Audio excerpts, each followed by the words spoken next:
Good morning students, माँ Ramamurthy classes में आप सभी का स्वागत है। स्टूडेंट्स, आज हम लोग क्लास 10th का 8th चैप्टर की एक्सरसाइज 8.2 के क्वेश्चन नंबर 2 व इससे आगे करेंगे। इससे पहले कि मैं ये क्वेश्चंस आप सभी को करवाऊँ, मेरी उन सभी स्टूडेंट्स से रिक्वेस्ट है जिन्होंने अभी तक मेरे चैनल को सब्सक्राइब नहीं किया, वे कृपया मेरे चैनल को सब्सक्राइब करें और बेल आइकन को दबाएं ताकि हर आने वाली वीडियो का नोटिफिकेशन उनको मिल सके। तो स्टूडेंट्स, सेकंड का जो फर्स्ट पार्ट है, choose the correct option and justify your answer. आपने करेक्ट ऑप्शन चूज करना है और आंसर को जस्टिफाई करना है। देखिए स्टूडेंट्स, सेकंड का जो फर्स्ट पार्ट है वो है हमारे पास, सेकंड का जो फर्स्ट पार्ट है स्टूडेंट्स वो है 2 tangent 30 degree upon 1 plus tangent square 30 degree. अब देखिए, हमें पता है स्टूडेंट्स 2 टेंजेंट 30 डिग्री की वैल्यू क्या है स्टूडेंट्स, 1 अपॉन √3 होती है tan 30 की वैल्यू, आपको कल मैंने टेबल बताई थी।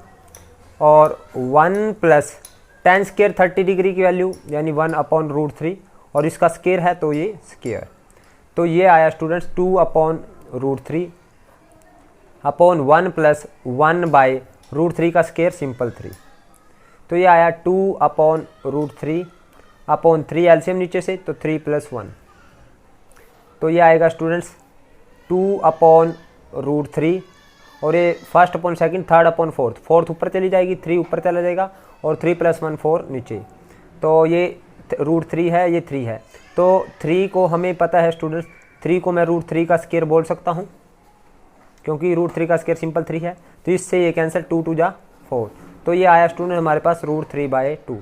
जो √3/2 है स्टूडेंट्स वो किसकी वैल्यू होती है, तो sin 60 डिग्री की वैल्यू कितनी होती है, √3/2। तो इसमें जो करेक्ट ऑप्शन है स्टूडेंट्स हमारे पास, ये sin 60 cos 60 tan 60 sin 30, तो sin 60 है करेक्ट ऑप्शन, तो ये है option A. Correct option A क्या है, करेक्ट है स्टूडेंट्स। नाउ सेकंड पार्ट देखते हैं इसका, 1 minus tangent square 45 degree upon 1 plus tangent square 45 degree. Students 1 minus tan 45 की वैल्यू होती है 1 और इसका स्क्वायर है, अपॉन 1 प्लस tan 45 डिग्री की वैल्यू 1 है और इसका स्क्वायर, तो 1 - 1 ऊपर हो गया 0 अपॉन समथिंग यानी 2, 0/2 क्या हो जाएगा स्टूडेंट 0, तो इसका करेक्ट ऑप्शन है स्टूडेंट्स मेरे पास ABCD, तो डी ऑप्शन करेक्ट है। तो करेक्ट ऑप्शन क्या है, करेक्ट ऑप्शन है हमारे पास डी। थर्ड पार्ट करते हैं स्टूडेंट इसका। थर्ड पार्ट उसने कहा है sin 2a = 2 sin a is true for a = वो बोल रहा है students sin 2a = 2 sin a, ये कब इक्वल होंगे, फॉर a की किस वैल्यू के लिए इक्वल होंगे। अगर स्टूडेंट्स यहाँ पे अब उसने 4 ऑप्शन दे रखे हैं, तो ऑप्शन 1 उसने दे रखा है स्टूडेंट्स 0 डिग्री, ऑप्शन बी दे रखा है, ए दे रखा है 0, बी दे रखा है स्टूडेंट्स उसने 30 डिग्री, और सी दे रखा है 45 डिग्री, और डी दे रखा है 60 डिग्री।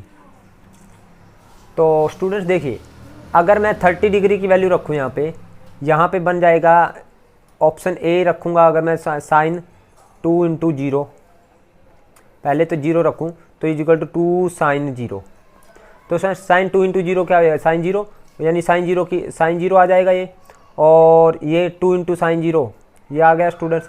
अब आपको पता है sin 0 की वैल्यू 0 है और sin 0 की वैल्यू 0 × समथिंग दैट इज 0, यानी 0 = 0, यानी करेक्ट है ये। करेक्ट क्या है हमारे पास, करेक्ट है ऑप्शन ए। अब आप लोग सोच रहे होगे सर बी भी करेक्ट हो सकता है, तो इसके लिए मैं यहाँ पे कर रहा हूँ रफ वर्क कर रहा हूँ, यहाँ पे रफ वर्क स्टूडेंट्स। अगर यहाँ पे देखिए साइन यहाँ पे बनेगा 2 × 30, अगर 30 रखता हूँ, और यहाँ पे 2 sin 30 डिग्री। अब देखिए sin 60 डिग्री की वैल्यू आ गई √3/2 और ये है साइन 30 की वैल्यू 2, ये 2 एच टी इंटू 1/2, तो 2 से 2 कैंसिल, ये इक्वल नहीं है। तो स्टूडेंट्स यानी दूसरा ऑप्शन इनकरेक्ट है। अगर 45 रखता हूँ मैं, यानी ये ऑप्शन सेकंड था और ये थर्ड ऑप्शन यानी 45 डिग्री रखूँ तो साइन 2 इंटू 45 और यहाँ पे 2 साइन 45। अब स्टूडेंट्स साइन 90 हो गए, साइन 91 और ये साइन 45 2 इंटू 1/√2, तो ये भी हमारा इक्वल नहीं है। अगर मैं 60 डिग्री रखता हूँ तो साइन 120 आ जाएगा यहाँ पे 2 इंटू 60 और यहाँ पे 2 साइन 60, तो साइन 60 की वैल्यू √3/2 2 इंटू √3/2 और साइन 120 की वैल्यू जो आएगी स्टूडेंट वो आएगी 1/2, ये आएगी √3/2, साइन 60 की वैल्यू आएगी √3/2। तो ये और ये देखिए ये तो √3 आई है, √3/2, ये भी ऑप्शन इनकरेक्ट है। तो हमारे पास करेक्ट ऑप्शन कौन सा है? ए। अब स्टूडेंट्स हम लोग करते हैं इसका फोर्थ पार्ट। फोर्थ पार्ट है हमारे पास 2 tangent 30 degree upon 1 minus tangent square 30 degree. तो स्टूडेंट 2 इंटू 10 30 की वैल्यू 1/√3 और यहाँ पे 1 माइनस 10 स्क्वायर 30 यानी 1/√3 का स्क्वायर, तो ये आएगा स्टूडेंट 2/√3 अपॉन 1 माइनस 1/√3 का स्क्वायर 1/3, तो ये आया 2/√3 अपॉन 3 एलसीएम 3 माइनस 1, तो यह स्टूडेंट 2/√3, ये first upon second third upon fourth ऊपर चली जाएगी अपॉन 3 माइनस 1 2, तो 2 से 2 कैंसिल, तो ये 3/√3 बचा स्टूडेंट। और आपको पता है 3 को मैं √3 का स्क्वायर बोल सकता हूँ, इससे ये कैंसिल, तो ये आया √3। और √3 किसकी वैल्यू होती है स्टूडेंट? √3 होती है टेंजेंट 60 डिग्री, तो ये टेंजेंट 60 डिग्री आया। तो करेक्ट ऑप्शन देखते हैं स्टूडेंट्स कौन सा है। देखिए मैथ्स में cos 60 sin 60 tan 60, तो tan 60 यानी सी करेक्ट ऑप्शन है। तो करेक्ट ऑप्शन क्या आया हमारे पास?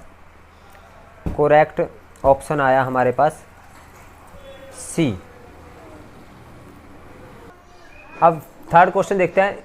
If tangent a plus B √3 है, tan a माइनस बी 1/√3 है, तो a प्लस बी यानी 0 डिग्री और a प्लस बी की जो वैल्यू है 0 डिग्री और 90 डिग्री के बीच में रहती है और a b से बड़ा है, a और b की वैल्यू हमें निकालनी है। अब देखिए टेंजेंट a प्लस बी हमें गिवन है थर्ड क्वेश्चन में। हमारे पास tangent a plus B is equal to √3,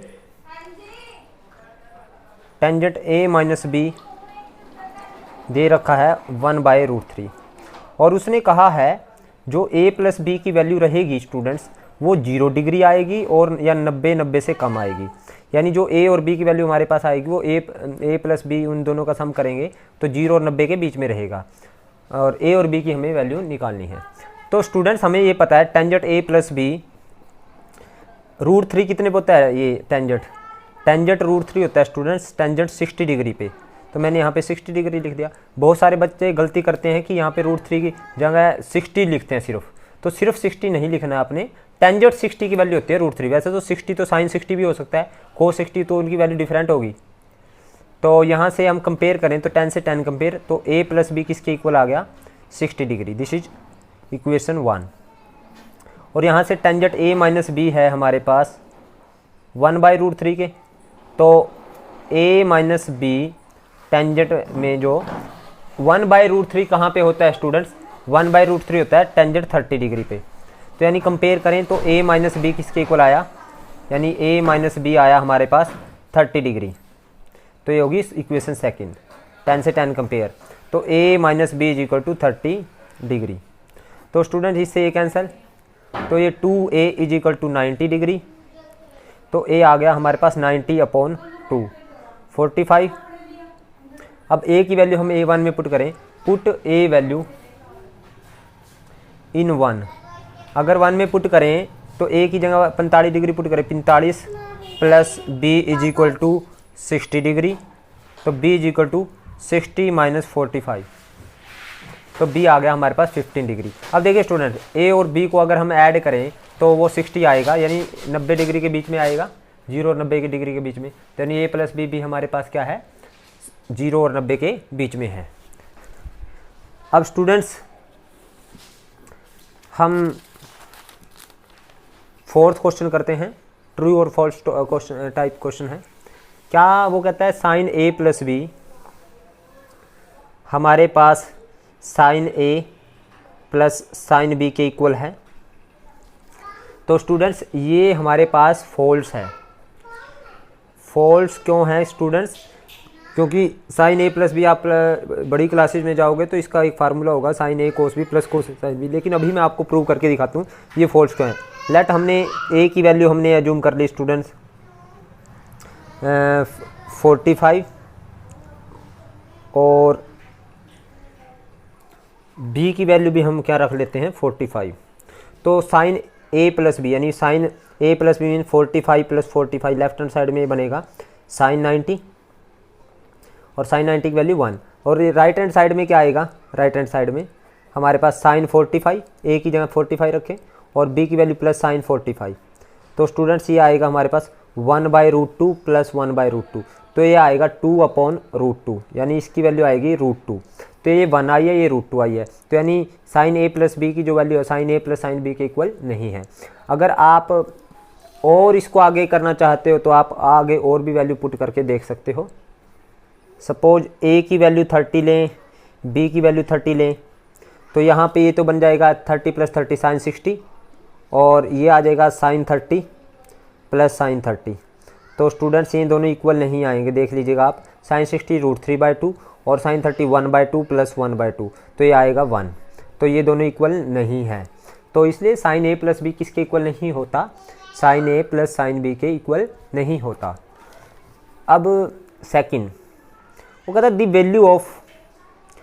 value of sine theta increase as theta increase.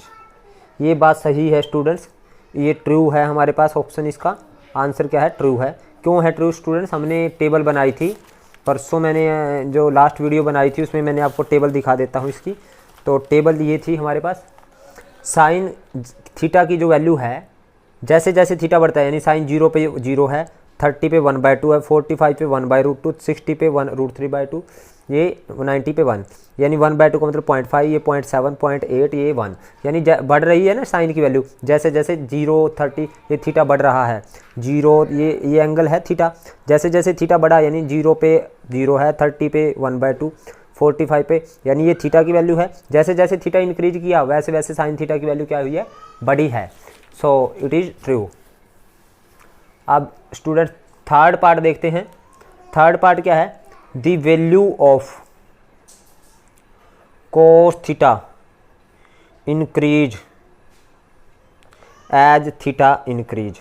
ये फॉल्स है स्टूडेंट्स, क्योंकि साइन का उल्टा बिल्कुल दूसरी साइड से हम कोस को स्टार्ट करते हैं। ये क्या है हमारे पास? फॉल्स। ये क्यों है फॉल्स स्टूडेंट्स? मैं आपको दिखाता हूँ। आंसर इसका क्या है? फॉल्स। क्योंकि ये देखिए स्टूडेंट, ये कोस थीटा है, ये है कोस थीटा, यानी कोस 0 पे क्या है? ये देखिए ये 0 डिग्री है, 0 पे ये 1 है और 30 पे √3/2 यानी 1, फिर ये 0.8, फिर ये 0.7, ये 0.5 और ये 0 यानी ये कम हुई है, ये 1, 0.8, 0.7, 0.5 और ये 0 यानी 1 से 0 की ओर गई है, यानी वैल्यू क्या हुई है? कम हुई है। जैसे जैसे थीटा क्या है? बड़ा है, तो ये कम होएगी स्टूडेंट्स, तो इसलिए ये फॉल्स है। अब फोर्थ, क्या sine theta is equal to cos theta है for all theta, all value of theta? ये भी हमारे पास क्या है? फॉल्स है स्टूडेंट्स। फॉल्स क्यों है स्टूडेंट्स? मैं आंसर में बताता हूँ फॉल्स क्यों है। साइन थीटा और कोस थीटा कब इक्वल होते हैं? ये देखिए आप टेबल से देख सकते हो, साइन थीटा और कोस थीटा। साइन थीटा की वैल्यू 1/√2 है और कोस थीटा की वैल्यू भी क्या है? 1/√2। ये देखिए 1/√2, ये भी 1/√2। ये कहाँ पे 1/√2 है? सिर्फ 45 डिग्री में।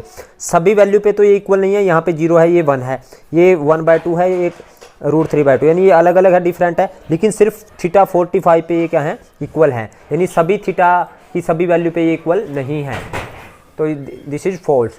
अब फिफ्थ देखते हैं, cotangent A is not define at for A is equal to 0। तो ए इज इक्वल टू 0 यानी 0 डिग्री पे क्या कोटेंजेंट की नॉट डिफाइंड वैल्यू है? देखते हैं। कोटेंजेंट ये है स्टूडेंट्स, ये 0 डिग्री है और 0 डिग्री के सामने एक कोटेंजेंट, ये नॉट डिफाइन है स्टूडेंट्स, इनफाइनाइट, इनफाइनाइट को हम नॉट डिफाइन बोलते हैं। तो ये सही है बात, तो दिस इज ट्रू, तो इसका आंसर क्या है, ट्रू है। सो स्टूडेंट्स ये थी हमारी एक्सरसाइज 8.2। उम्मीद करता हूँ आपको समझ आई है। अगर आपको समझ आई है तो आप इस वीडियो को लाइक करें, कमेंट करें और ज़्यादा से ज़्यादा शेयर करें। और जिन बच्चों ने अभी तक मेरे चैनल को सब्सक्राइब नहीं किया, एक बार फिर उनसे रिक्वेस्ट है कि वे मेरे चैनल को सब्सक्राइब करें। Thank you very much.